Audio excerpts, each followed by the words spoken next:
गया।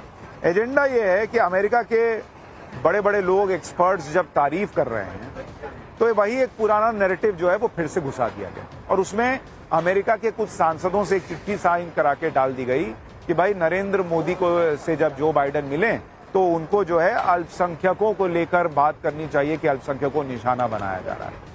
वही पुराना एजेंडा। बहुत समय अमेरिका में खड़ा हूं, कल मुझे एक इमाम साहब मिले थे, उनसे मैंने पूछा कि आपको यहाँ सड़क पर नमाज पढ़ने देते हैं?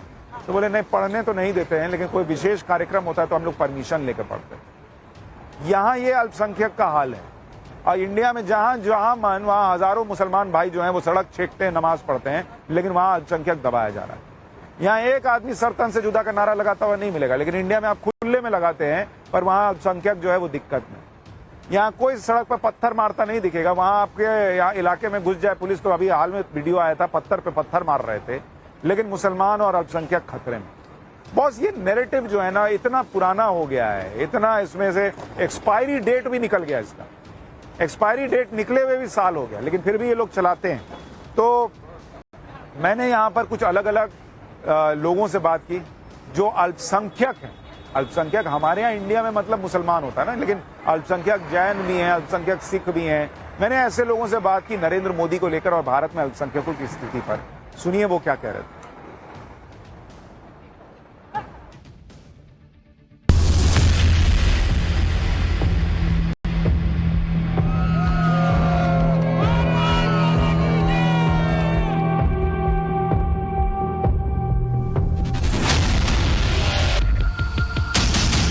पीएम मोदी न्यूयॉर्क पहुंचे भी नहीं थे कि मोदी विरोधी एजेंडा चलने लगा। इधर से कांग्रेस और उधर अमेरिका में एंटी इंडिया लॉबी। सब पीएम मोदी के ऐतिहासिक अमेरिका दौरे के खिलाफ माहौल बनाने लगे। कांग्रेस की प्रवक्ता सुप्रिया श्रीनेत ने अमेरिका के 75 सांसदों के साइन वाला एक लेटर ट्वीट किया और ये कहा कि भारत का मीडिया तो इस लेटर को दिखाएगा नहीं, लेकिन इस लेटर में जो लिखा है उसे पढ़ना चाहिए कि क्यों भारतीयों को चिंता होनी चाहिए। लेकिन कांग्रेस के दावे से अलग इस लेटर को सब दिखा रहे हैं और कांग्रेस से यह भी पूछ रहे हैं कि इस लेटर में तो अमेरिका के उन लोगों के भी साइन हैं जिनका तो इतिहास ही भारत विरोध कर रहा है। फिर ऐसे भारत विरोधी लोगों की बातों को कांग्रेस के नेता क्यों महत्व दे रहे हैं? क्या मोदी विरोध में ऐसे लोगों का समर्थन किया जाने लगेगा जो खुले तौर पर भारत के खिलाफ बोलते रहे हैं? जैसे अमेरिका के जिन 75 सांसदों ने पीएम मोदी के दौरे को लेकर बाइडेन को चिट्ठी लिखकर यह कहा कि पीएम मोदी से मुलाकात में उन मुद्दों पर भी बात करें जो भारत में चिंता का विषय है। उन सांसदों में एक नाम इल्हाना उमर का है और अब ये इल्हाना उमर कौन है इसे भी अच्छे से जान लेना चाहिए। दुनिया में भारत के खिलाफ जो भी एजेंडा चलता है उसमें सबसे आगे इल्हाना उमर रहती है। ये अमेरिका की एक मुस्लिम सांसद हैं जिन्हें पाकिस्तान से बहुत प्यार है और भारत से बेहद नफरत। इल्हाना उमर अमेरिका में जितने भी एंटी इंडिया और पाकिस्तान समर्थित प्रदर्शन होते हैं उसे लीड करती हैं। कश्मीर से धारा 370 हटाने पर भी इल्हाना उमर ने अमेरिकी संसद को लेटर लिखा था कि भारत के इस कदम का विरोध करे। इल्हाना उमर पिछले साल पाकिस्तान भी गई थी और वहां उन्होंने पाकिस्तान के प्रधानमंत्री से मुलाकात की थी। इतना ही नहीं, अपने एंटी इंडिया एजेंडे को बढ़ाने के लिए इल्हाना पाकिस्तान के कब्जे वाले कश्मीर में भी गई थी। भारत ने इल्हाना की इस यात्रा का विरोध किया था, इस पर भी बहुत विवाद हुआ था। इसके बाद अमेरिकी सरकार ने भी इल्हाना उमर से किनारा कर लिया था और यह कह दिया था कि ये तो उनका निजी दौरा है। अब जिस सांसद के साथ खुद अमेरिकी सरकार खड़ी नहीं है, ऐसे लोगों के एजेंडे को कांग्रेस क्यों हवा दे रही है? लेकिन एक सिर्फ इल्हाना का नाम नहीं है, कांग्रेस जो लेटर निकाल कर लाई है उसमें एक और नाम क्रिस वैन होले का है। उनका भी एंटी इंडिया एजेंडे का इतिहास रहा है। क्रिस वैन कश्मीर में धारा 370 हटाने का खुलकर विरोध कर चुके हैं। 2 बार अमेरिकी राष्ट्रपति को लेटर लिख चुके हैं कि अमेरिका भारत के आंतरिक मामलों में दखल देकर इसे रोके। इल्हाना की तरह क्रिस वैन का भी पाकिस्तान की तरफ काफी झुकाव है। क्रिस वैन तो पाकिस्तान में पैदा ही हुए हैं। 2019 में कश्मीर से 370 हटने के बाद क्रिस वैन कश्मीर जाने के लिए अड़ गए ताकि वो वहां जाकर भारत विरोधी माहौल बना सकें।